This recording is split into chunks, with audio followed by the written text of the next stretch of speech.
So I'm back at home. I had more time to test the autofocus of the X-H2S with version 7.10, and in today's video we're going to discuss the good as well as the bad of the new firmware update.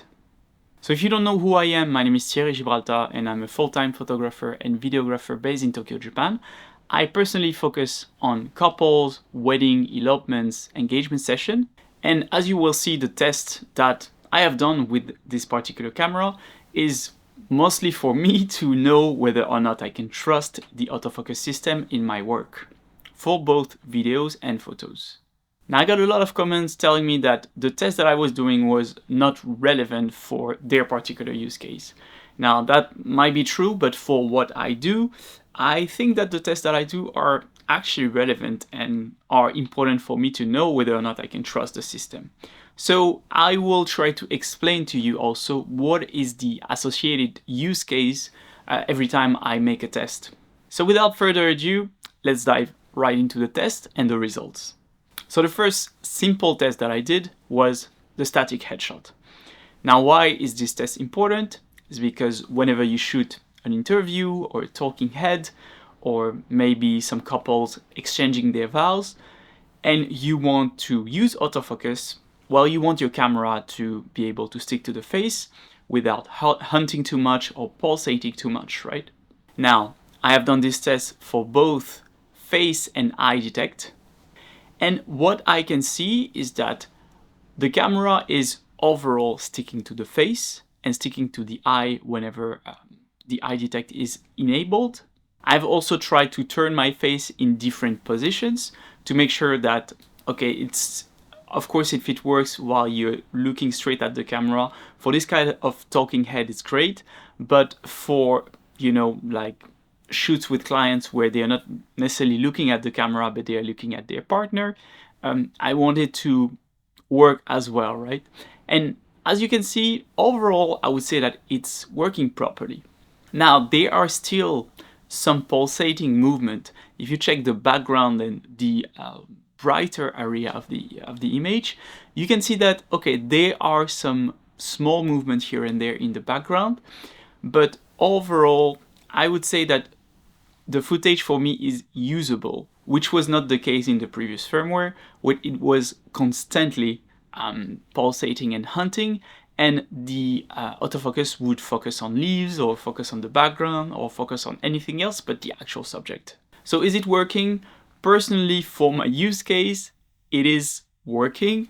There's definitely some improvement that could be made, but overall I could say that for static talking head, I can finally use my X-H2S autofocus again. Now, the second test that I did was to walk away as well as towards the camera. Now, why do I do this test?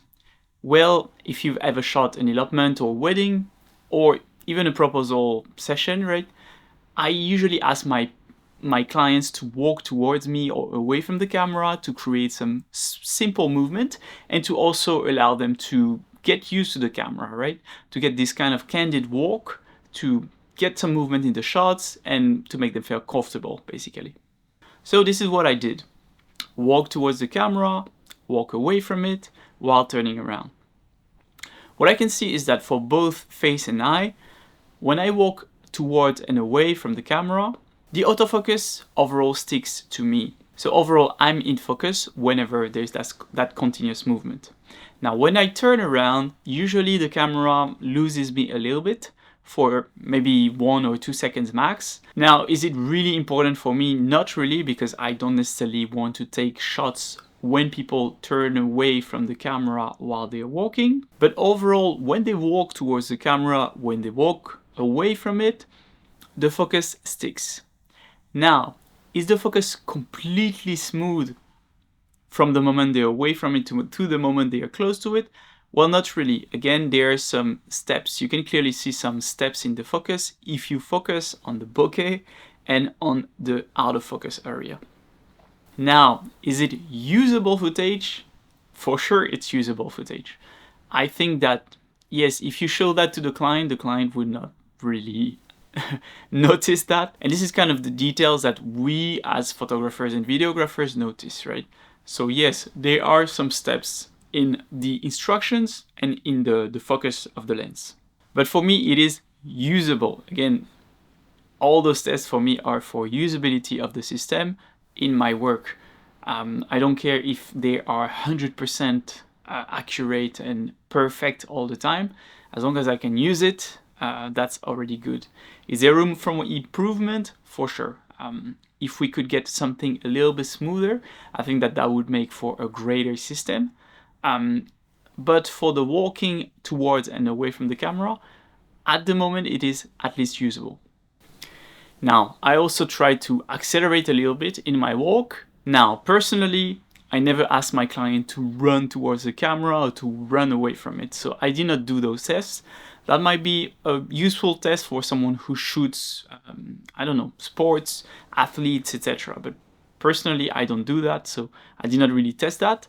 I did, accelerate slightly my walk, accelerate toward the camera a little bit more.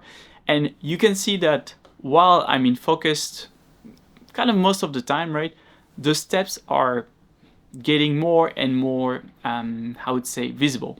Because of course the distance difference when I increase my speed is increased, right? You can see that those steps are more and more frequent and more obvious to the eye.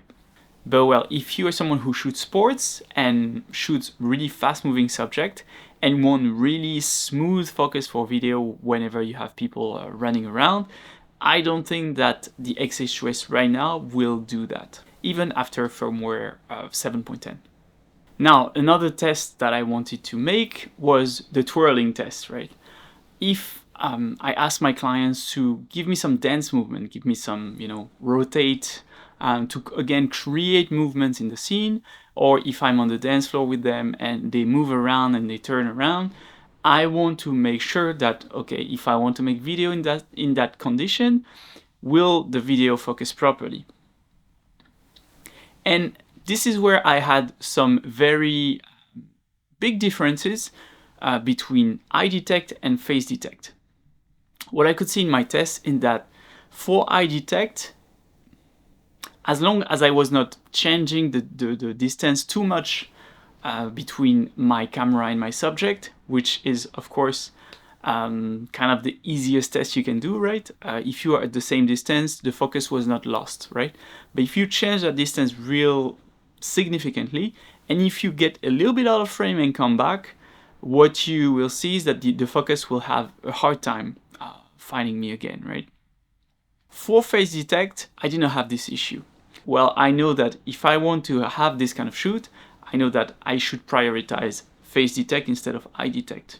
But this is definitely kind of a use case where Fujifilm could improve, and the transition between eye detect when the eye disappears, I assume that in the algorithm, if they can't detect an eye anymore, they transition to face and try to detect a face, right? That transition seems to take time and seems to actually make you lose the subject from time to time. And then when you get the eye out of frame and get it back, to find the eye again seems to take some time. So if you are planning on having some people dancing around, definitely go face detect and you'll get the better results. Now, another test that I wanted to do was specifically having me standing in the frame and have people walk behind me. Now, the reason why I wanted to do this test is that previously what I would see oftentimes with the Fujifilm system is that if you would do this kind of interview style with people walking back, from time to time you might have some cases where the autofocus would jump into somebody random in the back and just follow them and then just lose you, right? So I wanted to test that because this is something that again can happen in my shoots if I want to interview someone during an event, or if I want to, take a video of the couples while there are people in the back, because you can't control that. You don't want your footage to be ruined because you had someone walking in the back and your autofocus just jumping to them. So I positioned myself first, simple test, the easier test, in the park, waiting for people to walk in the back, and just position myself on the side of the frame while the focus was on me. And that was pretty much good. What I could see is that the focus would stay on me, whether I had like eye or face detect. it would stay on me and not go to somebody random in the back. Now I position myself again in the middle of the street with the camera towards me, and there were people this time passing in front and behind me, right? So what I could see is that most of the time the camera would stick to me. There were some cases where still I could see the camera jumping back and forth, but usually would pick me back up. But there are still some cases where the camera seems to just randomly change subject and to just track another subject. But it seems like, yeah, if I'm really at the center of the frame, the camera usually picks me up. If I go a little bit off frame and people walk in the center, even if I'm the first person, I'm the closest to the camera, there are still some instances where the camera will just pick the person in the back and focus on them. And finally, for video, one more test that I wanted to do was this time no subject at all. I just wanted to check the multi-mode for focus and see if it was working properly or not. And that was one of my biggest surprise, is that the multi-mode is if you don't choose a subject, meaning face or eye detection, or maybe if you shoot other subject. I had the most problems with this particular mode. As you can see in my test, what I did is I put my camera on my table and basically rotated the camera based on whatever I wanted to focus on. This was a remote controller, or in front there was like a case for ring, and I just put it's in wood and some textile, right? And I just put it in front of the camera. So this is done with the 18mm f1.4, and it's after the minimum focus distance. And what I can see is that the camera has a very hard time to actually detect the object that is in front of it, right? Which this is what it's supposed to do in multi, right? And what you can see is that the camera doesn't detect it at all. Now, why does it do that? I'm not sure, but the multi mode seems to have some issues detecting this.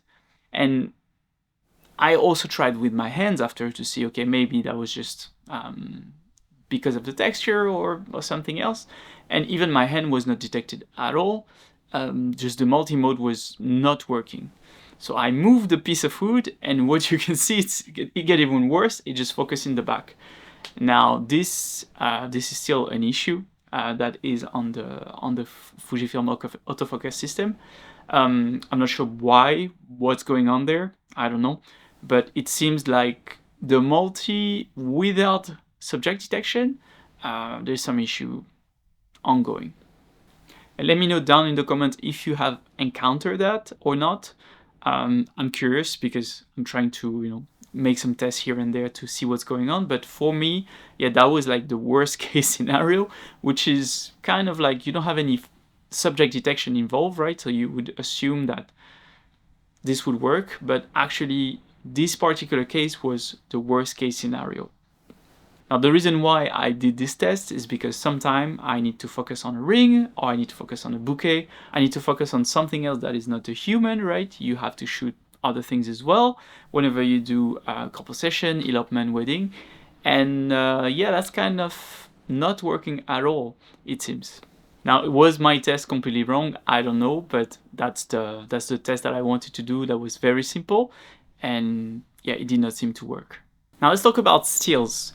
So I've done also a few tests for stills to see how the continuous autofocus behave. Now those tests were not as controlled because I had to be behind the camera, but I focus on more street applications. So I position myself to have people walking towards the camera, walking away from it, and also at different speed. Meaning that some people were working super slow, some people were working slightly faster, some people were on their bicycle, kind of like passing around quite quick. And I tried to record my screen while taking those pictures to see first, okay, how the autofocus tracking behaves, and also if the pictures were in focus. Overall, what I can see for slow-moving subjects is that people are tracked properly. The pictures that I took, so those were bursts of 10 frames per second. Most of them are in focus, honestly. There's not much hunting going on because there's not much change in the distance because those people are slowly moving, right? Once you increase the speed, again, the tracking is working really well. As you can see in the pictures, the tracking has no issue tracking them in terms of face or eye. And again, I see that most pictures are in focus, which is really good when it comes to tracking. Now, if you've watched my videos prior, you know that I didn't have huge issues when it comes to stills for the AFC of the Fujifilm system. Usually I managed to get it to work, and it's good to see even further improvement here. I think that overall the tracking and the burst rate as well as the success rate for the autofocus system for Fujifilm is decent. It's pretty good. However, is it perfect? Well, again, no, because there are some instances where the autofocus will still focus on some random object in the background. You can see in this instance, for example, I was focusing on a lady on her bike, and suddenly the autofocus went on a white pole and just stuck there, and the autofocus just, I mean, the pictures were sharp on the pole but not on the subject, right? Here as well, I was focusing on this old gentleman on his bike, and suddenly the autofocus went to the face of the kids that were walking by. So as you can see, there's still some instances where the autofocus will just hunt or move completely away from your intended subject. So perfect? Absolutely not. But working and good enough for my applications? Definitely. So overall, what I would say is that, is the autofocus improved? Definitely yes, compared to the horrendous firmwares that we got in the past, I don't know, 6 months or something. The autofocus has drastically improved. I think that now it's again in a usable state. Is it perfect? Absolutely not. There are still some instances where it pulses a bit. There are still some instances where it loses the subject. But for me and for what I do, and again, that's totally dependent on what you do. For this kind of talking head, for the kind of work that I do where I, shoot with couples or shoot with, ceremonies or a wedding, elopement, etc., I can make it work and I can use it for my work. Now, what would be the improvement that I would like to see? Definitely smoother focus racking, right? Making sure that whenever you go from one point to another, that focus would be a bit smoother. There are still some instances where the camera just jumps from one subject to another. That would be something that could be improved as well. And of course, as I discussed, the multi-mode doesn't seem to work at all. I'm not sure what's going on there, but it seems like the camera doesn't really detect, doesn't work in multi as intended. Or maybe I'm completely wrong about multi and this is not how it's supposed to do, right? How it's supposed to work. Let me know in the comment if that's the case. But I think that the multi right now doesn't seem to work properly. Alright, so let me know down in the comments if you have any questions or comment. Thank you for watching today's video, and I hope that those tests are useful for you. And if you've missed it, check out this video right here, and I'll see you there.